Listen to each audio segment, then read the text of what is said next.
Жогорку кеңештин бүгүнкү жыйыны Кумтур маселеси боюнча комиссия түзүү менен башталды. Буга чейин комиссия түзүлүп, ишин аткарбай койгондон кийин ал комиссия жоюлган болчу. Ошондой эле Жогорку кеңештин төрагасы Нурланбек Шакиев, президент депутаттар Жеңишбек Токтурбаев менен Шайлообек Атазовдун башкы прокуратурага суракка барганын иликтөө үчүн жумушчу комиссия түзгөнүн билдирди. Жеңиш Токтурбаев менен Шайлообек Атазовго башкы прокуратурасы тарабынан басым боюнча кайрылуулар айтылган.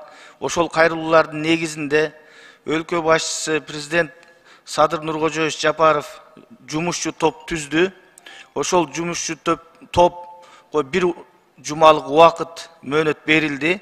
Бир жумалык убакыттын ичинде ошол башкы прокуратуранын аракеттери боюнча ошол жумушчу топ иштеп, корутундусун президентке бере турган болду. Андыктан ушуну маалымат иретинде айтып коеюн. Ал эми түштөн кийинки жыйынга министрлер кабинетинин төрагасы Акылбек Жапаров жана өкмөт мүчөлөрү катышып бюджет маселесин каралды. Өкмөт мүчөлөрүнүн айрымдары депутаттардын суроолоруна жооп бере албастан сынга кабылды.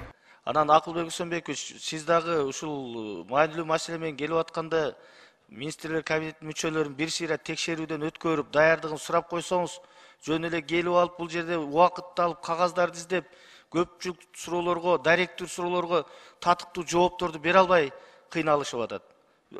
Дагы бир эскертүү, башка учурда дагы даярданбай келишет министрлер кабинетинин мүчөлөрү. Анан бул жерде көп сөздөр болот. Ошон үчүн Акылбек Үсөнбекович, азыр санарип заманы, санарип доору, планшет, ноутбук көтөрүп келсе, кнопканы басат, айтылган суроолорго жоопту табат секундада. Ушул жагын эске алсаңыздар. Депутат Исхак Масалиев да өкмөт мүчөлөрүнүн даярдыксыз келип жатканын айтып, бүгүнкү маселени кийинкиге жылдыруу пикирин айтты. Жыйын башталгандан баштап төрага 2 жолу сын пикирин айтты. Өкмөттүн айрым мүчөлөрү даяр эмес болуп келди. Анан тиги жазылгандарды карасаңыздар 63 депутат жазылды. Бул эмненин белгиси?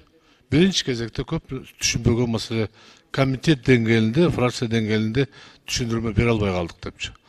Үчүнчүдөн өкмөт кабинет башчысы жана айрым министрлер азыр конокторду тосуп алыш керек да. Туура көрсөңүздөр, эгерде азыркы карап жаткан маселени кийинки 3-күнгө калтырып толук кандуу иштеп койсо кандай болот? Жанар Акаев улуу көчмөндөр мурасы холдингинин жоюлуусу тууралуу пикирин айтып, чет өлкөдөн келген кыргыздын жаштары көңүлү калып, кайра башка жака кетип жатканын билдирди. 3,5 миллиард акча бөлүнүп, улуу көчмөндөр мурасы түзүлдү эле.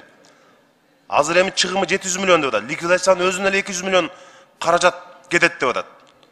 Бул мындай, ушул кандай болот? Мындай бир киши үчүн ушундай ишканалар түзүлүп, кайра миллиондогон чыгымдар боло береби? Европадан, Америкадан, Казакстандан кыргыздын жанагы мыкты уул кыз менеджерлер келген эле де, алардын көңүлдөрү калып, бүт баары кетишти. Саламаттыкты сактоо министри Гүлнара Батырова эл өкүлдөрүнүн суроолоруна жооп берип жатып, Баткен облусуна 33 тез жардам унаасы берилерин билдирди. Гүлнара Маришуна, Лейлик районуна 20 тез жардам берилет деп аттыңыз эле. Берилдиби бүгүнкү күндө?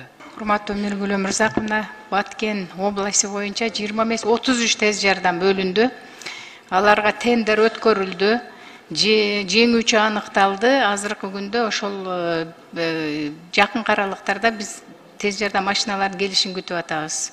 Рахмат. Азамат Ибраимов, Биназир Хадлова, Марал телеканалы.